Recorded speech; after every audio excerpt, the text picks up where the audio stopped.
अस्सलामुअलैकुम वरहमतुल्लाहि ताला वबरकातुहू। इस्लामिक मुआशरा यूट्यूब चैनल पर आप हज़रात की शरई रहनुमाई के लिए आज एक मसला और हाज़िर ख़िदमत है और उसका जवाब भी हाज़िर है। आम तौर पर लोग इस बात का ख़याल नहीं रखते कि जब कोई वज़ू करता रहे या खाना खाता रहे या नमाज़ पढ़ता रहे या ज़िक्र व अज़कार करता रहे या तस्बीह व तहलील और कुरान मुक़द्दस की तिलावत करता रहे तो उन्हें सलाम करना चाहिए या नहीं करना चाहिए, या अगर सलाम कर दे तो इसके लिए शरई हुक्म क्या है। तो जवाब समाअत फ़रमाएँ। सबसे पहले तो आप ये सुन लें कि अगर लोग खाना खा रहे हों उस वक्त कोई आया तो सलाम ना करें। हाँ, अगर जो शख्स आया है ये भूखा है और जानता है कि उसे वो लोग खाने में सलाम करने की वजह से शरीक कर लेंगे तो अब ऐसी सूरत में वो सलाम करे।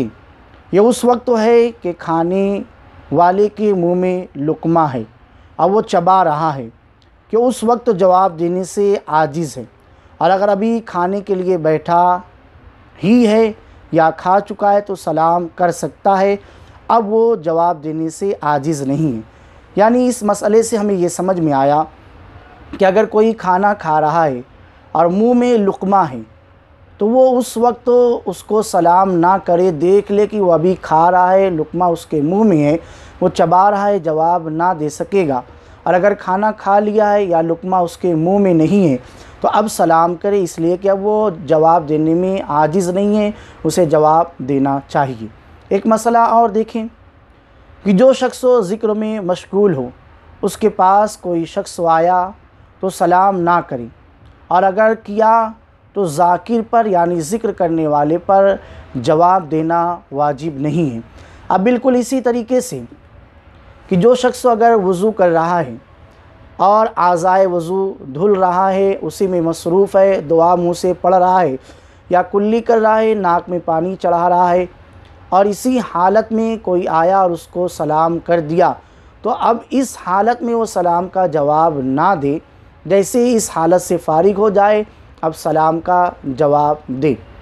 आम तौर पर ये देखा जाता है कि लोग मस्जिद में जैसे ही दाखिल होते हैं वैसे ही बुलंद आवाज़ से सलाम कर देते हैं। इससे मना किया गया है कि आप इस बात को महसूस कर सकते हैं कि मस्जिद में लोग इबादत में होंगे, नमाज में होंगे, ज़िक्र व अस्कार कर रहे होंगे और आपने बुलंद आवाज़ से सलाम कर दिया, तो इस तरीके से इसे मना किया गया है कि बुलंद आवाज़ से सलाम ज़िक्र व अस्कार के वक्त में ना किया जाए।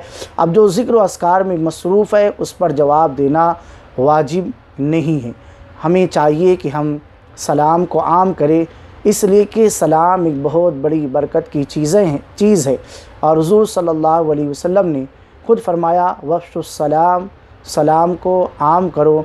और मुसलमान उस वक्त तक भलाई पर रहेंगे जब वो सलाम को आम करते रहेंगे। और सलाम के जो अल्फाज हैं वो बिल्कुल अच्छे तरीके से अस्सलामु अलैकुम व रहमतुल्लाहि व बरकातुहू इस तरीके से कहें। जवाब देने वाला भी वालेकुमुस्सलाम व रहमतुल्लाहि ताला व बरकातुहू कहे। लेकिन कुछ लोग साम अलैकुम कहते हैं, इसका मतलब होता है कि तुम पर मौत हो, तो इसका जवाब नहीं देना है। इसका जवाब इस तरीके से दे कि अलैकुम यानी तुम पर भी हो, इसलिए कि हुज़ूर अकरम सल्लल्लाहु अलैहि वसल्लम की बारगाह मुबारक में कुफ़ार व मुशरिकीन आकर सलाम अलैकुम ही कहा करते थे, तो उनके लिए हुक्म ये आया कि उनको अलैकुम कहा जाए यानी तुम पर ही वो चीज़। इसलिए सलाम के अल्फाज अच्छी तरीके से अदा किए जाए। अल्लाह तबारक व तआला की बारगाह में दुआ अल्लाह ताला हम सबको कहने सुनने से ज़्यादा अमल करने की तौफ़ीक़ अता फ़रमाए। अस्सलामु अलैकुम व रहमतुल्लाहि।